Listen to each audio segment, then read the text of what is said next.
मऊ लुसलुशीत तोंडामध्ये टाकताच विरघळणारी पुरणपोळी. अशी ही गुबगुबीत फुलणारी पुरणपोळी महाराष्ट्रातील कोणताही सण असू द्या, सणाची शान वाढून जाते. बऱ्याच महिला पुरणपोळी बनवण्यासाठी मैद्याचा वापर करतात किंवा खूप सारं तेल वापरतात. किंवा पुरण न वाटता मऊसूत पुरण कसं बनवायचं किंवा पोळी कशी बनवायची याच्या काही मी तुम्हाला इथे टिप्स सांगणार आहे. आणि पुरणपोळी बनवण्यासाठी कणिक कशी मळायची हे सुद्धा मी तुम्हाला इथे सांगणार आहे. आता तुम्हाला कळलंच असेल आज आपण कसली रेसिपी करणार आहे. आता आपण येथे मऊ लुसलुशीत टम फुगणाऱ्या होळी स्पेशल पुरणपोळीची रेसिपी बघणार आहोत. चला तर रेसिपीला सुरुवात करूया. पुरणपोळी करण्यासाठी तुम्हाला जड जात असेल किंवा पुरणपोळी तुम्हाला येत नसेल किंवा काही प्रॉब्लेम येत असतील तर हा व्हिडिओ तुम्ही शेवटपर्यंत नक्की बघा. पुरणपोळी बनवण्यासाठी येथे मी 1/2 किलो डाळ घेतलेली आहे. मोजून घेतलेली डाळ आपल्याला स्वच्छ पाण्याने 2-3 वेळेस धुवून घ्यायची आहे. या डाळीमध्ये बराच वेळ हिरवी डाळ असते आणि थोडाफार कचरा असतो, तो सुद्धा आपल्याला सुरुवातीलाच काढून घ्यायचा आहे. आजची रेसिपी अगदी सोपी आहे. पुरणसुद्धा आपण अगदी सोप्या पद्धतीने वाटून घेणार आहे. अगदी तुम्ही नवीन असाल आणि तुम्हाला पुरण वाटायला कंटाळा येत असेल तर आजची रेसिपी तुम्ही शेवटपर्यंत नक्की बघा. ही डाळ धुवून झाल्यानंतर आपण अर्धा तास ही डाळ अशीच भिजत ठेवणार आहे. डाळ चांगली भिजली की डाळ शिजायला मदत होते आणि पुरणसुद्धा आपलं मऊ होते. सुरुवातीला आपण 1 पाव जी डाळ घेतलेली आहे ती कपाने आपण मोजून घेतलेली आहे. तर ती डाळ माझी 1.5 कप भरलेली आहे. तर डाळ आपण ज्या कपाने मोजून घेतलेली आहे त्या कपाच्या मापानेच आपण इथे पीठसुद्धा मोजून घेतलेलं आहे. तर येथे आपली डाळ ही 1.5 कप भरलेली आहे तर त्याच्या दुप्पट आपण येथे पीठ घेणार आहे. म्हणजे येथे मी 3 कप पीठ मोजून घेतलेलं आहे. तुम्हाला हवं तर तुम्ही वाटीच्या मापाने सुद्धा हे माप तयार करू शकता. या मापाने आपण पीठ मोजून घेतलं तर आपली कणिकसुद्धा शिल्लक होणार नाही आणि पुरणसुद्धा जास्त होणार नाही. तर येथे हे पीठ मी कापडाने गाळून घेतलेलं आहे. हे पीठ चांगलं गाळून घेतल्यामुळे आपल्या पोळ्यासुद्धा छान नरम होतात. आता पिठामध्ये आपण थोडं अंदाजे मीठ टाकून घेऊ. पीठ मळण्यासाठी आपण पाण्यामध्येच थोडी हळद घालून घेणार आहे. पाण्यामध्येच हळद मिक्स करून घ्यायची म्हणजे पिठामध्ये एकसारखी हळद लागल्या जाते. असं केल्यामुळे पिठामध्ये कुठे हळद लागली किंवा कुठे नाही लागली असं होत नाही. अशा छोट्या छोट्या टिप्स मी तुम्हाला या व्हिडिओमध्ये सांगणार आहे, तर कुठेही हा व्हिडिओ स्किप करू नका. बऱ्याच महिला पुरणपोळी करण्यासाठी मैद्याचा वापर करतात, पण आपण येथे मैद्याचा अजिबात उपयोग करणार नाही. या पुरणपोळ्या आपण फक्त गव्हाच्या पिठापासून बनवणार आहे. तर हे पीठ आपण कापडाने गाळून घ्यायचं किंवा मैद्याच्या चाळणीने गाळून घेतलं तरीसुद्धा चालेल. नाहीच काही तर चाळणीने 2 वेळेस तरी हे पीठ गाळून घ्यायचं. तुम्हाला देखील अशा छान पुरणपोळ्या पाहिजे असतील तर तुम्हाला हे पीठ गाळूनच घ्यावं लागेल. नेहमीप्रमाणे आपण चपाती बनवण्यासाठी ही कणिक मळतो त्या प्रकारेच आपल्याला हे कणिक मळून घ्यायची आहे. तर ही कणिक आपल्याला जास्त पातळसुद्धा भिजवायची नाही आणि जास्त घट्टसुद्धा भिजवायची नाही. तर येथे आपलं पीठ छान मळून झालेलं आहे. आता आपण याला तेल न लावता एका सुती कापडामध्ये गाठ बांधून ठेवून देऊ. अशा पद्धतीने आपण पाण्यामध्ये कणिक मळून ठेवली तर आपली पुरणपोळी मऊ तर होतेच पण गुबगुबीत पण छान होते. असा दाबून दाबून आपल्याला हा कणकेचा गोळा पाण्यामध्ये 10 ते 15 मिनिटं बाजूला ठेवून द्यायचा आहे. म्हणजे आपली कणिक छान नरम होईल. आता आपण येथे भिजत ठेवलेली डाळ कुकरमध्ये काढून घेऊ. तर येथे हे पुरण शिजवण्यासाठी मी 3 लिटरचा कुकर घेतलेला आहे.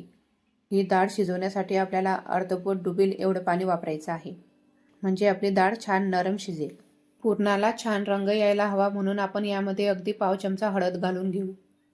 बऱ्याच जणांचे इथं पुरणामध्ये हळद घालत नाही. तुम्हाला हळद वापरायची नसेल तर नाही वापरली तरी चालेल.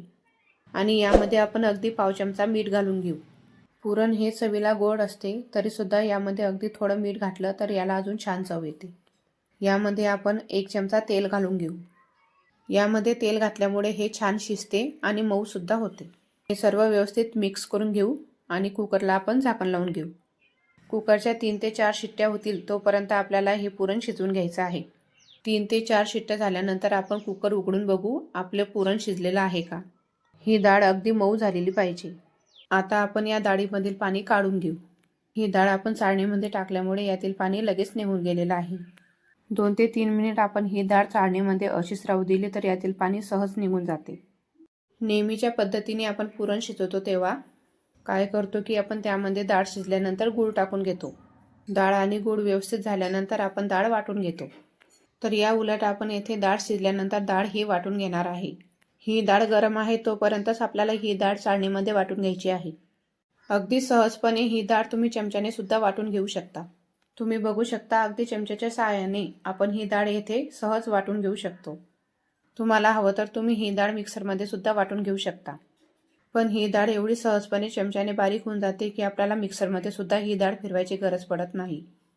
भांड्यांचा जास्त पसारा न करता आपण कुकरच्या भांड्यामध्येच ही डाळ वाटून घेणार आहे.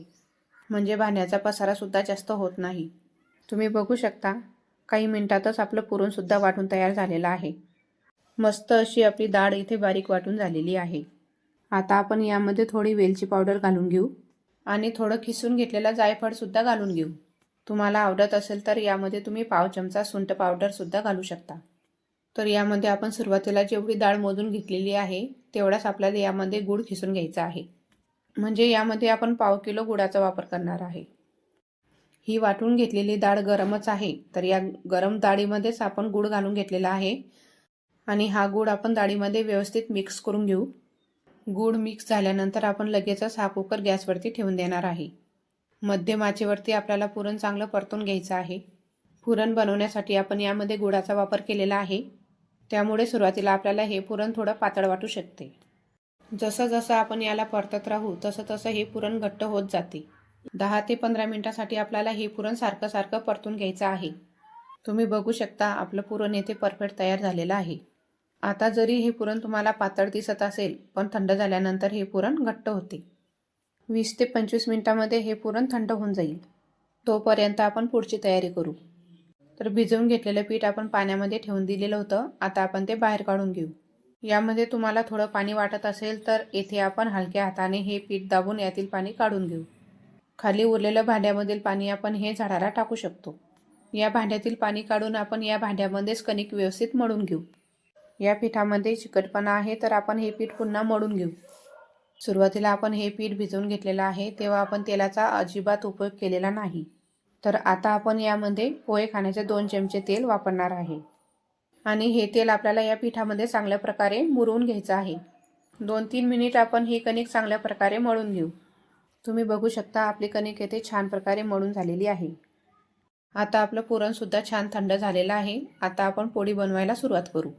येथे मी छोट्या आकाराचा कणकेचा गोळा घेतलेला आहे. त्याला दोन्ही बाजूने आपल्याला पीठ लावून घ्यायचं आहे आणि या गोळ्याची आपण छोटी लाटी तयार करून घेऊ आणि या लाटीला आपण सर्व बाजूने व्यवस्थित तूप लावून घेऊ आणि या लाटीवरती आपण थोडं पीठ लावून घेऊ.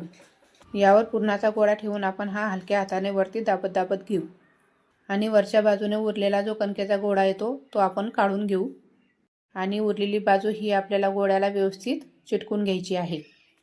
असं केल्यामुळे उंडा न फाटता व्यवस्थित तयार होतो. आता आपण या गोळ्याला दोन्ही बाजूने व्यवस्थित पीठ लावून घेऊ आणि पीठ लावून झाल्यानंतर याला हलक्या हाताने व्यवस्थित दाबून घ्यायचा. व्हिडिओमध्ये दिसते अगदी अशा प्रकारे हा उंडा दाबून घ्यायचा. अशा पद्धतीने केल्यामुळे पुरणसुद्धा व्यवस्थित पसरलं जाते आणि पीठसुद्धा झटकलं जाते. ही पोळी लाटत असताना आपल्याला अगदी हलक्या हाताने ही पोळी लाटून घ्यायची आहे. तर इथे मी तुम्हाला अजून एक टिप सांगत आहे. सुरुवातीला पोळी ही मध्यभागी लाटून घ्यायची, नंतर कडेला लाटून घ्यायची.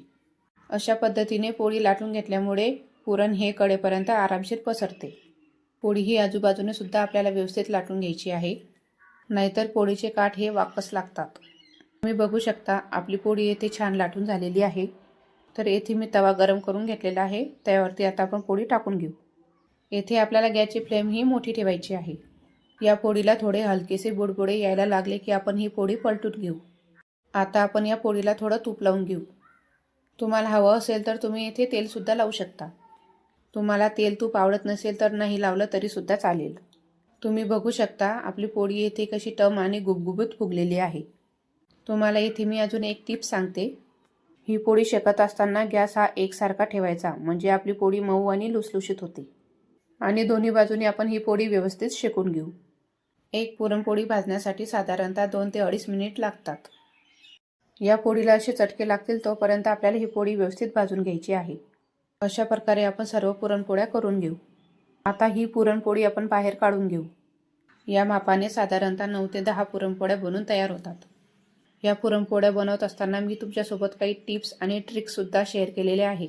ह्या टिप्स तुम्ही जशाच्या तशा फॉलो केल्या तर तुमच्या पुरणपोळ्यासुद्धा खूप छान होतील. आजची रेसिपी तुम्हाला आवडली असेल तर माझ्या चॅनलला सबस्क्राईब करा, व्हिडिओला लाईक करा आणि शेअर करा. भेटूया पुढच्या व्हिडिओमध्ये. नमस्कार.